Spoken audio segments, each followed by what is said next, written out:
welcome back my YouTube channel. Di video kali ini aku akan menceritakan sebuah cerita yang berjudul Timun Mas. Pada suatu hari, ada seorang janda tua yang menginginkan seorang anak. Akan tetapi, ia sadar diri karena suaminya sudah meninggal. Ia tidak mungkin bisa memiliki anak lagi. Dia sering pergi ke hutan untuk mencari kayu bakar, yang pada akhirnya ia bertemu dengan raksasa. Raksasa tersebut memberi biji mentimun kepada janda tua agar ditanam di rumahnya. Biji mentimun itu akan tumbuh menjadi seorang anak yang akan dijadikan sebagai santapan raksasa. Lalu, apakah janda tua tersebut akhirnya mau memberikan anaknya kepada raksasa sebagai santapannya? Ikuti kisah selengkapnya berikut ini. Di sebuah desa, hiduplah seorang perempuan tua bernama Mbok Yem. Ia hidup sebatang kara. Mbok Yem ingin sekali memiliki seorang anak agar dapat merawat dirinya yang sudah mulai tua. Namun, itu semua mustahil karena ia tidak mempunyai suami. Setiap hari Mbok Yem pergi ke hutan untuk mencari kayu bakar. Pada suatu hari, di tengah hutan, ia bertemu dengan seorang raksasa yang sangat menyeramkan.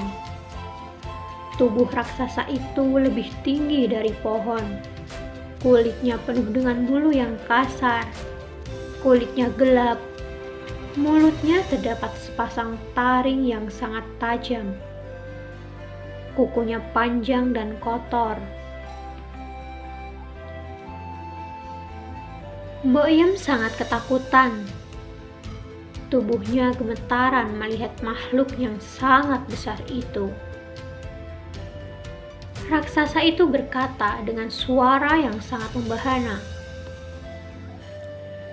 "Hei perempuan tua, jangan takut, aku tidak akan memakanmu. Kamu sudah terlalu tua, dagingmu keras dan tidak enak.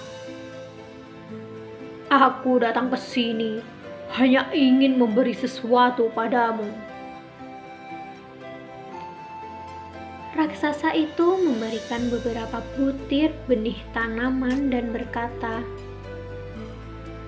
"Tanamlah benih ini dan rawatlah dengan baik. Maka kau akan mendapatkan semua yang kau inginkan selama ini. Tapi ingat, kau tidak boleh menikmatinya seorang diri.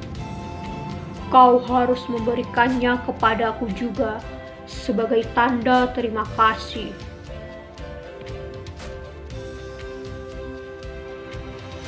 Mbok Yem hanya mengangguk.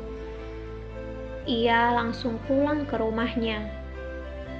Setiba Mbok Yem di rumah, sesuai dengan petunjuk si raksasa itu, ditanamlah benih tersebut. Ajaibnya, keesokan harinya, benih tanaman itu telah tumbuh menjadi tanaman mentimun. Buah-buahnya besar-besar. Jika terkena sinar matahari, warnanya bersinar seperti emas. Karena penasaran dengan buah mentimun itu, akhirnya dipetiklah satu yang paling besar. Ketika dibelah, Mbok Yem sangat terkejut. Di dalam timun tersebut ada seorang bayi perempuan yang sangat cantik. "Jadi ini maksud ucapan si raksasa," ujarnya dalam hati. Betapa senangnya Mbok Yem. tidak pernah terbayangkan akan mempunyai seorang anak perempuan yang sangat cantik. Karena lahir dari buah mentimun berwarna keemasan, anak itu diberi nama Timun Emas.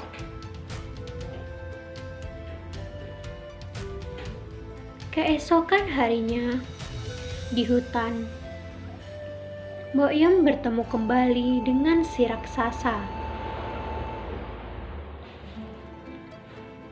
Raksasa itu berkata, "Engkau sudah mendapatkan apa yang kau inginkan selama ini. Sesuai dengan janjimu, engkau harus membaginya denganku." Boyem bingung. Ia bertanya, "Bagaimana mungkin bayi perempuan bisa dibagi?" "Tidak usah bingung, perempuan tua. Kau boleh memilikinya sampai usia 17 tahun.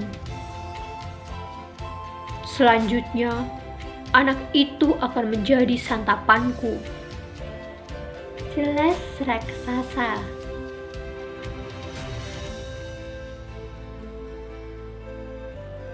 "Baiklah raksasa, aku akan merawat anak itu dan menganggap anak itu sendiri sampai usia 17 tahun,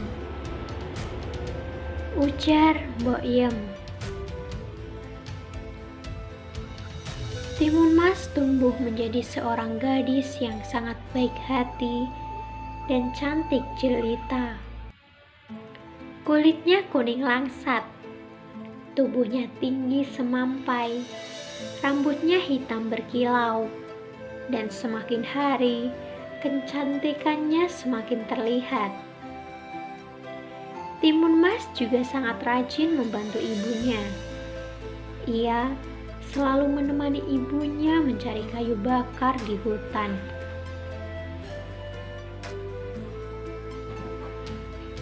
Kebaikan hati Timun Mas membuat Boyem khawatir kehilangannya. Ia sangat menyayangi Timun Mas untuk menjadi santapan si raksasa.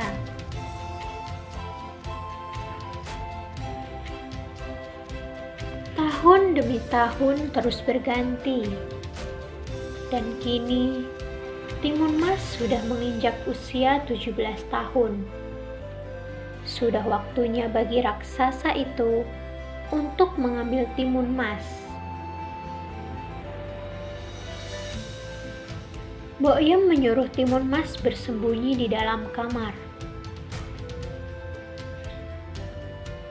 Tiba-tiba terdengar suara dentuman yang sangat keras, dan itu adalah suara langkah kaki si raksasa. Boyem gemetar ketakutan. "Hai perempuan tua, mana anak perempuanmu yang telah kau janjikan untukku?" teriak raksasa itu. "Ia sedang mandi di kali, Tuan Raksasa. Tubuhnya sangat bau. Kau pasti tidak akan suka memakannya," ujar Boyem. "Baiklah, aku akan kembali seminggu lagi. Pastikan ketika aku kembali, ia sudah siap untuk kubawa ke hutan," ujar raksasa.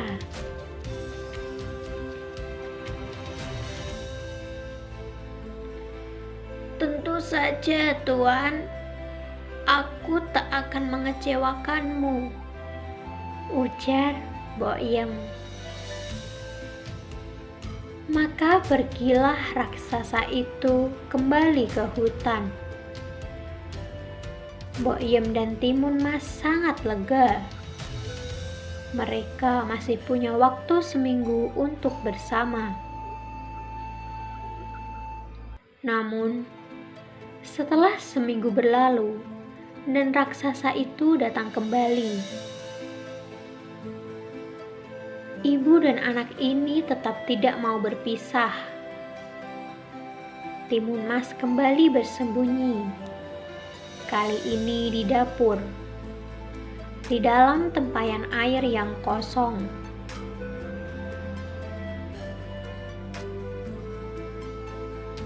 Hai perempuan tua, aku kembali untuk menagih janjimu. Cepat serahkan anak perempuanmu. Teriak si raksasa. Maaf Tuan Raksasa, Timun Mas sedang menjual kayu ke kampung. Bila saja engkau datang lebih pagi, engkau pasti bertemu dengan dia, ujar Boim. Dengan setengah marah, raksasa itu berteriak, Baiklah, ku beri waktu 1 minggu lagi. Jika anakmu tidak kau serahkan kepadaku, akan kuhancurkan rumahmu. Boim semakin ketakutan dan bingung dengan ancaman si raksasa. Ia sungguh tidak rela anak perempuannya yang sangat cantik menjadi santapan si raksasa yang kejam itu. Melihat keadaan ibunya, Timun Mas berkata, Ibu, janganlah bersedih. Relakanlah aku menjadi santapan raksasa itu, ujar Timun Mas. Tidak anakku, ibu tidak akan membiarkanmu menjadi mangsa raksasa jahat itu.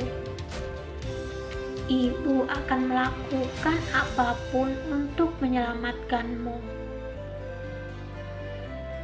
ujar Boim.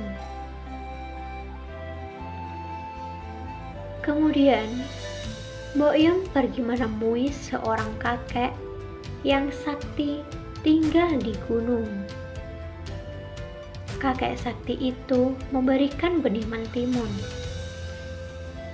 sebuah duri, sebuah butir garam, dan sepotong terasi. Seminggu kemudian, raksasa itu datang lagi. Kali ini, si raksasa sudah tidak dapat menahan emosinya. Kakinya yang sangat besar dihentak-hentakan ke tanah sehingga bumi bergetar.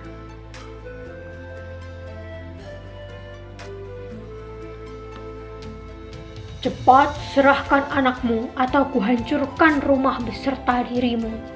Aku sudah sangat lapar, teriak si raksasa.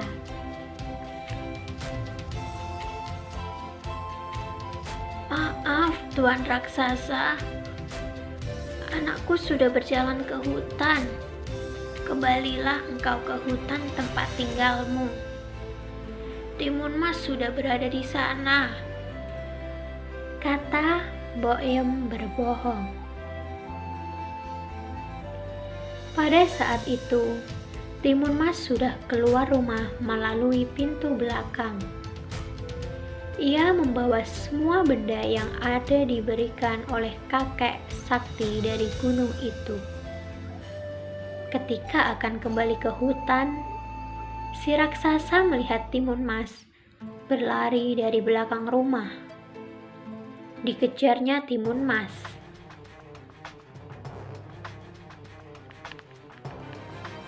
Meskipun panik, Timun Mas masih mengingat perintah ibunya untuk melempar sebutir benih mentimun. Benih mentimun itu langsung berubah menjadi ladang mentimun dengan buah yang besar-besar. Karena kelaparan, Si raksasa memakan mentimun di ladang itu, dan setelah kenyang, ia kembali mengejar timun mas. Meskipun perutnya yang kekenyangan membuat jalannya menjadi lambat, raksasa itu tetap bisa mengejar timun mas karena langkah kakinya yang panjang.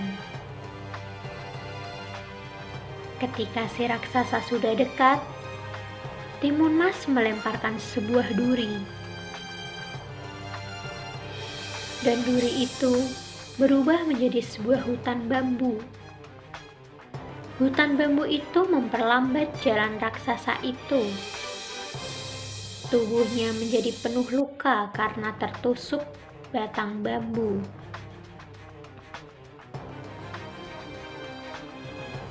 Namun, raksasa itu tidak menyerah. Ia tetap mengejar mangsanya. Kali ini, timun mas melemparkan sebutir garam. Lalu, garam itu berubah menjadi sebuah lautan yang luas. Raksasa itu harus berenang untuk mengejar timun mas.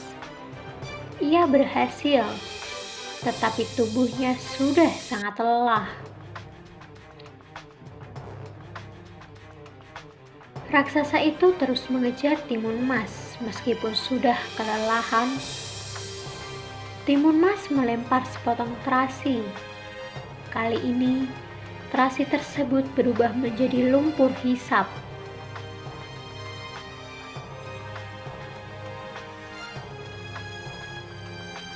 Raksasa itu berteriak meminta tolong ketika tubuhnya terhisap lumpur. Tubuh raksasa yang besar tidak mampu melawan hisapan lumpur. Karena kelelahan, ia pun tewas terhisap lumpur. Maka, tamatlah riwayat raksasa jahat itu. Setelah bebas dari raksasa jahat itu, kehidupan timun mas dan Bokyem membaik. Timun mas bertemu dengan seorang pangeran dari negeri seberang. Pangeran itu jatuh cinta kepadanya. Akhirnya, mereka pun menikah.